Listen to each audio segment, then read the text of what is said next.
श्री तुलसीदास जी महाराज एक बार वृंदावन आए चित्रकूट से, और तुलसीदास जी महाराज जो हैं ये भगवान को प्रणाम नहीं करते थे, हमारे श्याम सुंदर को। बोले क्यों? बोले तुलसी मस्तक तब नवे जब धनुष बाण ले हाथ। बोले बंसी छोड़ के धनुष बाण हाथ में लोगे तब मैं आपको प्रणाम करूंगा। तो श्री तुलसीदास जी महाराज के लिए कृष्ण भय रघुनाथ, हमारे ब्रजमंडल के श्रीनाथ जी तुलसीदास जी को दर्शन देने के लिए, उनके प्रणाम को स्वीकार करने के लिए उन्होंने हाथ में अपनी भुजा में धनुष बाण ले लिया। जैसे ही नंद नंदन कृष्ण ने बंशी छोड़ के धनुष बाण लिए तब तुलसीदास जी ने प्रणाम किया। तो ऐसे तुलसीदास जी महाराज, ये कोई इनके मन का भाव नहीं था, केवल आनंद के लिए, विनोद के लिए कृष्ण और राम में भेद करते थे। तो सूरदास आदि इन भक्तों से आकर के कहते थे, पूरे दिना कारी कमरी वाले कोई ध्यान धरते रहो तुम लोग, व बंसी वाले को, टेढ़ी टांग वाले को ध्यान धरते रहो। अरे जाको खुद को कोई ठिकाना ना है, दूसरे इनके घर में जाके चोरी करे, वा को ध्यान धरोगे तो तुम्हें चोरी करनी पड़ेगी।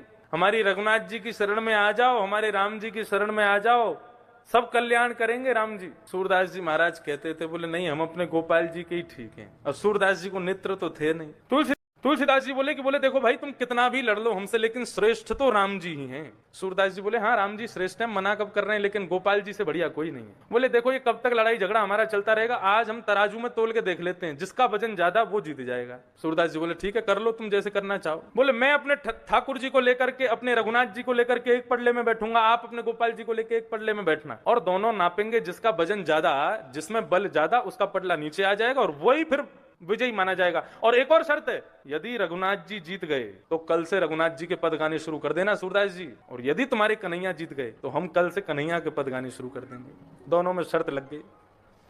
अब जैसे ही महाराज तराजू लटकाया गया, अपने छोटे से गोपाल जी को लेकर के श्री सूरदास जी पहुंचे, अपने रघुनाथ जी को लेकर के श्री तुलसीदास जी पहुंचे। दोनों पडले पर जैसे ही चढ़ने लगे तो पहले सूरदास जी महाराज चढ़े, जय हो मेरे गोपाल जी, और कहकर के पडले में बैठ गए। श्री तुलसीदास जी महाराज अपने रघुनाथ जी को लेकर के, जय हो मेरे श्री सीताराम। और जैसे ही बैठे, थोड़ी बहुत देर तो नाप तोल चलती रही, धीरे धीरे धीरे धीरे क्या देखा, सूरदास जी ऊपर लटक गए और तुलसीदास जी नीचे आ गए। और सूरदास जी को दिखाई तो देता नहीं। तुलसीदास जी महाराज जोर से हंसने लगे, बोले हम पहले ही कह रहे थे हार जाओगे, तुम मानते नहीं हो बात को, देखा हमारे रघुनाथ जी ज्यादा श्रेष्ठ हैं, हमारा पडला नीचे आ गया, ऊपर लटके हो हवा में, कूद जाओ ऊपर से। सूरदास जी महाराज को बड़ा बुरा लगा, पडले में से ऊपर से कूद गए, अपने ठाकुर जी को हृदय से लगा करके सीधे अपनी कुटिया में जाकर के बैठे, और कुटिया में जाकर के ठाकुर जी को दूर बैठा दिया, और ठाकुर जी से मुंह फेर करके और रोने लगे, और रो रो करके कह रहे हैं, बोले पूरे दिन गला फाड़ फाड़ करके तुम्हारा गीत गाते हैं, कीर्तन गाते हैं, हमको नेत्र दिए नहीं, दिखाई देता नहीं, पूरे दिन में ना जाने कितनी बार गिरते हैं, पढ़ते हैं, फिर भी तुम्हारा भजन नहीं छोड़ते हैं। और आज तुलसीदास जी के सामने नाक का सवाल था मेरा,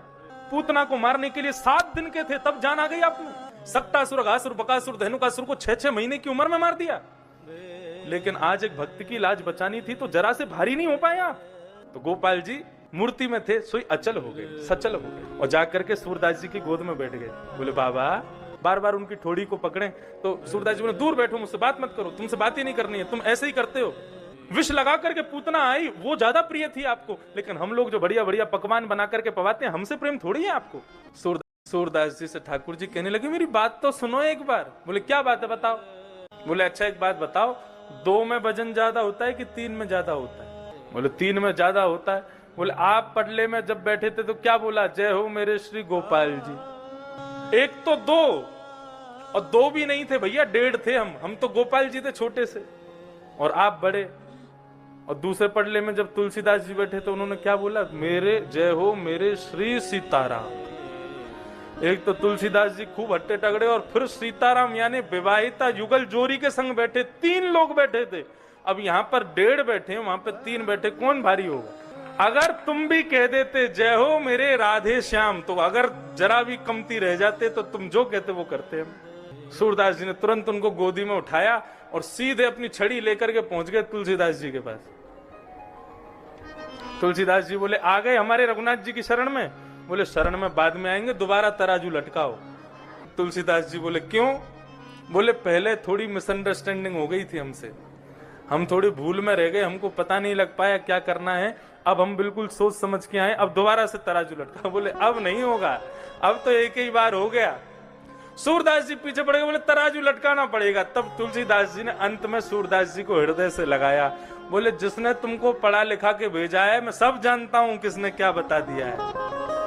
राम कृष्ण दो एक हैं, अंतर नहीं निमेश। बंधुओं, इसको कहते हैं निश्चल निष्कपट भक्ति। ये भगवान को अति प्रिय। सूरदास जी से कोई कहता था आपके पास नेत्र नहीं है, दिखाई आपको देता नहीं है, आप नेत्रहीन हो फिर भी भगवान का इतना भजन करते हो, जिसने आपको अंधा बनाया उसी का भजन करते हो। सूरदास जी कहते थे, बोले भगवान ने तुमको नेत्र वाला इसलिए बनाया ताकि तुम संसार देखो, मुझे नेत्रहीन इसलिए बनाया ताकि मैं संसार को ना देखूं, केवल अपने ठाकुर जी को देखूं, इसलिए मुझे नेत्रहीन बनाया। बोले तुम्हारे नेत्र तो संसार को देखने के प्यासे हैं, लेकिन मेरे नेत्र तो ठाकुर जी को देखने के प्यासे हैं, इसलिए मैं नेत्र